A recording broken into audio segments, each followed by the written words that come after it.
Hello students, continuing the same chapter mensuration exercise 20a. Now from question number 11. Find the area of a square, the length of whose diagonal is. क्या find करना है? Square का area. अब यहाँ क्या दिया है? Diagonal दिया है. डायगोनल फर्स्ट 72, दूसरा है 2.4 मीटर. तो जब डायगोनल दिया है तो एरिया क्या होता है? 1/2 इंटू डायगोनल का स्क्वायर. सो डायगोनल दिया है, डायगोनल का स्क्वायर करेंगे, यहाँ कैलकुलेट करेंगे, 2 से कटेगा, फिर मल्टीप्लाई कर देंगे, आएगा 2592 सेंटीमीटर स्क्वायर. बस आपको फॉर्मूला याद रखना है कि जब डायगोनल दिया है तो क्या फॉर्मूला होगा? 1/2 इंटू डायगोनल का square.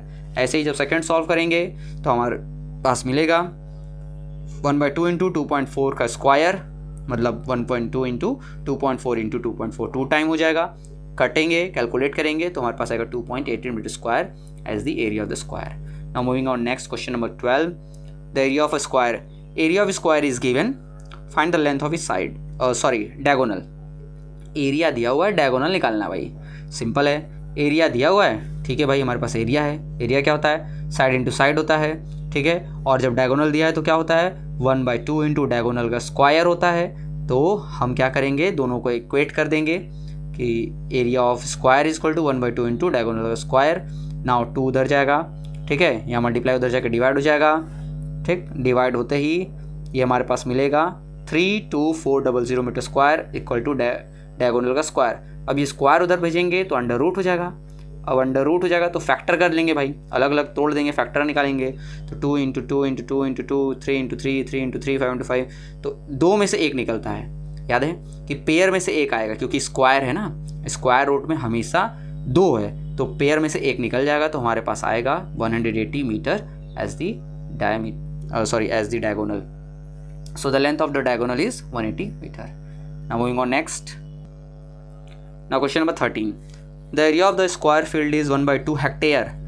Area of square field, area दिया हुआ है. क्या एरिया है? 1/2 हेक्टेयर एरिया है. Find the length of its diagonal in meter. हमें क्या निकालना है? Length of its diagonal in metre. Diagonal का लेंथ निकालना है. तो देखिए, एरिया दिया हुआ है, डायगोनल निकालना है. सीधी सी बात है, हम जानते हैं कि एरिया जो है वो क्या होता है? 1/2 इंटू डायगोनल का स्क्वायर, जान ही रहे हैं. अब पहले तो ये निकालते हैं कि 1 हेक्टेयर में कितना होगा एरिया. तो 1 हेक्टेयर में होता है 100 इंटू 100 मीटर स्क्वायर. तो इसका आधा कर दो, यानी 100 इंटू 100/2, यानी कि 5000 मीटर स्क्वायर. ये आएगा 1/2 यानी आधे हेक्टेयर में. अब डायगोनल निकालना है. तो देखिए, अंडर रूट एरिया इंटू 2/1, वही सेम चीज़ है, डायरेक्ट ट्रांसफर करके रूट में कर दिया गया है, वही सेम चीज़ है. Area equal to 1/2 into diagonal का स्क्वायर. तो डायरेक्ट डायगोनल निकालना हो तो रूट उधर भेज दे, 2 उधर भेजेंगे, फिर रूट भेजेंगे, तो एरिया इंटू 2/1 अंडर रूट हो जाएगा सारा.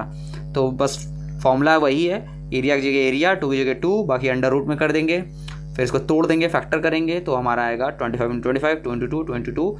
इन 2 में से 1 बाहर निकल जाएगा, तो कैलकुलेट करने पे आएगा 100 metre. Now moving on next, number 14. The area of the square plot. Area दिया हुआ है, देखिए, area of square plot, area दिया है. Find the length of the wire which can go 4 times along the boundary of the plot. तो हमें क्या करना है? वायर का लेंथ निकालना है कि 4 टाइम्स उस स्क्वायर एरिया के प्लॉट के चारों तरफ जा सके. 4 टाइम्स यानी 4 बार लपेट सके, एक तरीके से कह लीजिए. तो क्या दिया है? एरिया दिया है. एरिया दिया है तो साइड निकाल लेंगे, क्योंकि बाउंड्री है तो भाई पेरीमीटर हमें चाहिए, तो साइड निकालना पड़ेगा पहले. तो साइड इंटू साइड होता है. अब उधर 2 को यानी स्क्वायर रूट को उधर भेजेंगे, स्क्वायर को भेजेंगे तो स्क्वायर रूट हो जाएगा.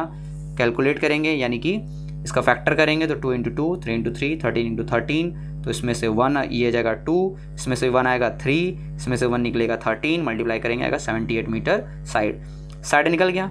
अच्छा, तो एक बार में यानी 1 टाइम में कितना जाएगा? तो 1 टाइम का मतलब पेरीमीटर ही होगा, ठीक है. तो पेरीमीटर या पेरीमीटर ऑफ द बाउंड्री, तो देखा जाए पेरीमीटर क्या होगा एक बार में? 312 मीटर, यानी 4 इंटू साइड, ये आएगा 312 मीटर, यानी इतना मीटर एक बार में वायर जाएगा. तो 4 टाइम्स में कितना जाएगा? तो 1 टाइम में अगर इतना है तो 4 टाइम्स का 4 का मल्टीप्लाई कर देंगे तो आएगा 1248 मीटर. इसको आप किलोमीटर में भी कन्वर्ट कर सकते हैं, लेकिन ठीक है, यहाँ भी सही है. 1248 मीटर आपका आंसर आ जाएगा. आगे बढ़ते हैं. 15 नंबर देखा जाए. A wire is in the shape of square. Wire square के शेप में है, 10 सेंटीमीटर की साइड है, ठीक है. If the wire is rebent into rectangle of length 12 centimetre. फिर उस वायर को मोड़ करके किस में बदल दिया गया? रेक्टेंगल में, जिसका साइड हो गया 12 centimetre. Find its breadth. Breadth find करिए. किसका? इसका ब्रेथ फाइंड करना, रेक्टेंगल का। Which figure enclose more area and by how much? तो किसका एरिया ज़्यादा होगा? एरिया क्या स्क्वायर का एरिया ज़्यादा होगा या एरिया रेक्टेंगल का ज़्यादा होगा? तो चलिए फाइंड आउट करते हैं। तो ये हमारा स्क्वायर है, ये हमारा रेक्टेंगल है। पैरीमीटर दोनों का सेम होगा क्योंकि सेम ही वायर को ही चेंज करके बना जा रहा है। तो जितना लंबा वायर इसको बनाने में लगा होगा उतना ही लंबा वायर इसमें लगेगा। सेम वायर तो बदल नहीं रहे हैं, सेम ही वायर है, इसीलिए पैरीमीटर सेम होगा। तो अब देखिए, आइए सॉल्व करते हैं। साइड दिया है स्क्वायर का, तो स्क्वायर का साइड दिया तो एरिया निकालेंगे। एरिया आ जाएगा 100 मीटर स्क्वायर। पैरीमीटर निकालेंगे, पैरीमीटर क्या आ जाएगा? 40 मीटर। रेक्टेंगल का जो लेंथ है वो क्या हो जाएगा? 12 मीटर। अब देखिए पैरीमीटर सेम है, पैरीमीटर में कोई चेंज नहीं, पैरीमीटर सेम है, तो रेक्टेंगल का भी पैरीमीटर सेम होगा। तो perimeter of rectangle, perimeter of square same हो जाएगा। रेक्टेंगल का पैरीमीटर क्या होगा? 2 ब्रैकेट में plus b is equal to 40 metre. Breadth निकालना है हमें, तो हम फाइंड आउट करेंगे। बाकी जो दिया है, लेंथ दिया है, उसको रखेंगे इस फॉर्मूला में, और जब सॉल्व करेंगे तो हमारे पास आएगा ब्रेथ इक्वल टू 8 मीटर। अब ब्रेथ मिल गया तो हमें ये भी तो पता करना है कि एरिया किसका है ज़्यादा या किसका कम। तो ब्रेथ मिल गया तो हमें एरिया निकालना होगा। एरिया आ गया 96 मीटर स्क्वायर। तो जब कंपेयर करेंगे तो कंपेयर करने पे हमें ये मिल रहा है कि स्क्वायर का एरिया तो ज़्यादा है, तो बस राइट कर देंगे area of square is greater than rectangle. अब कितना ज़्यादा है ये भी बताना है, तो 4 मीटर स्क्वायर ही ज़्यादा है। ठीक है, तो आज के लिए इतना क्वेश्चन बहुत करते हैं। ध्यान से सुनिएगा, समझिएगा और फिर कॉपी में राइट करिएगा। अगर पहले से राइट है तो अच्छी बात है, ध्यान से समझ लीजिए ताकि रिवीजन हो जाए। Thank you.